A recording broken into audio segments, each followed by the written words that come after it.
नमस्ते। आज के इस एक्सप्लेनर में हम एक ऐसे विषय में गहराई से उतरने वाले हैं जो सदियों से हमारे साहित्य, कला और भक्ति का एकदम केंद्र रहा है। जी हाँ, हम बात कर रहे हैं भगवान कृष्ण और राधा रानी की। जब भी हम इनका नाम लेते हैं ना, तो हमेशा एक साथ लेते हैं, जैसे कि वो दो नहीं बल्कि एक ही हों। इनकी ये महाकाव्य जैसी कथा कोई साधारण कहानी नहीं है, बल्कि प्रेम और समर्पण का एक शाश्वत प्रतीक है। लेकिन यहीं पर ना एक बहुत बड़ा सवाल खड़ा होता है, एक ऐसा रहस्य जिस पर शायद आपने भी कभी सोचा होगा। इतिहास के इस सबसे प्रसिद्ध दिव्य युगल ने आखिर कभी विवाह क्यों नहीं किया? है ना सोचने वाली बात। जिस रिश्ते को दुनिया प्रेम का सबसे ऊंचा, सबसे पवित्र रूप मानती है, वो पारंपरिक विवाह के बंधन में क्यों नहीं बंधा? आज के इस विश्लेषण में हम इसी विरोधाभास को सुलझाएंगे और भगवान कृष्ण और राधा के प्राकट्य और उनके दिव्य प्रेम संबंधों की गहन व्याख्या करेंगे। तो चलिए शुरू करते हैं भाग 1 से, अंधकार में चमत्कारिक जन्म। अब देखिए, इस रहस्य की तह तक जाने के लिए हमें थोड़ा पीछे जाना होगा, उस समय की ऐतिहासिक और पौराणिक पृष्ठभूमि में।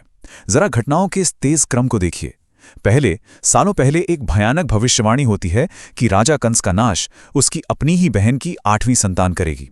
इसके बाद महीनों तक माता देवकी और वासुदेव जी को एक खूंखार अंधेरी जेल में बंदी बनाकर रखा जाता है, और फिर आधी रात के घोर अंधकार में भगवान कृष्ण का वो रहस्यमयी और चमत्कारिक जन्म होता है। और जन्म के कुछ ही घंटों के भीतर उन्हें सुरक्षित गोकुल ले जाने की वो खतरनाक यात्रा शुरू हो जाती है। कंस के अत्याचारों के बीच उनका प्राकट्य कितनी विपरीत परिस्थितियों में हुआ था, ये सच में हैरान कर देने वाला है। आप उस रात के विरोधाभास को जरा महसूस कीजिए। बाईं तरफ देखिए, कंस की वो अंधेरी डरावनी जेल है जहां सिर्फ और सिर्फ खौफ का साया था, और दाईं तरफ गोकुल की वो शांत, सुरक्षित और सुंदर भूमि जहां कान्हा की अद्भुत बाल लीलाएं आकार लेने वाली थीं। आधी रात को उफनती यमुना नदी को पार करके उस नन्हे से शिशु को गोकुल पहुंचाया गया। ये कोई मामूली सफर नहीं था दोस्तों, ये तो एकदम अंधकार से प्रकाश की ओर और मृत्यु के खौफ से जीवन की सुरक्षा की ओर एक चमत्कारिक पलायन था। अब आते हैं भाग 2 पर, राधा रानी का अलौकिक जागरण। अब एक तरफ गोकुल में कृष्ण बिल्कुल सुरक्षित थे, पर वहीं दूसरी तरफ बरसाना में क्या हो रहा था? वहां राधा रानी का अलौकिक जन्म हुआ, लेकिन ये कोई आम जन्म नहीं था। राधा जी ने जन्म लेने के बाद इस दुनिया के लिए अपनी आंखें पूरी तरह से बंद रखीं। सच में, आसपास कोई भी आवाज हो, कोई भी हलचल हो, कुछ भी उन्हें अपनी आंखें खोलने के लिए मजबूर नहीं कर सका।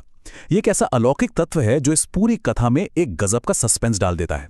ऐसा लग रहा था मानो वो बस किसी एक खास पल का इंतजार कर रही हों।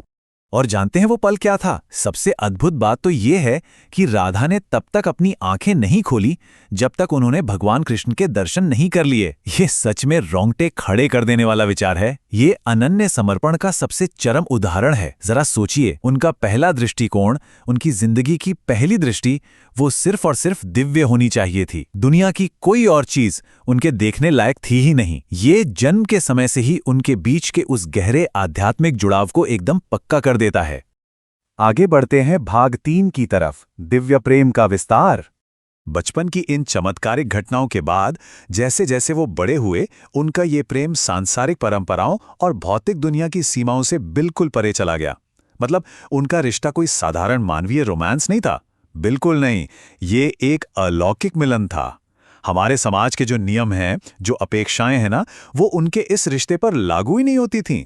ये कुछ ऐसा था जो पूरी तरह से इस भौतिक दुनिया की समझ से बाहर था। और इसी से हम पहुंचते हैं भाग 4 पर, विवाह का अनुत्तरित प्रश्न।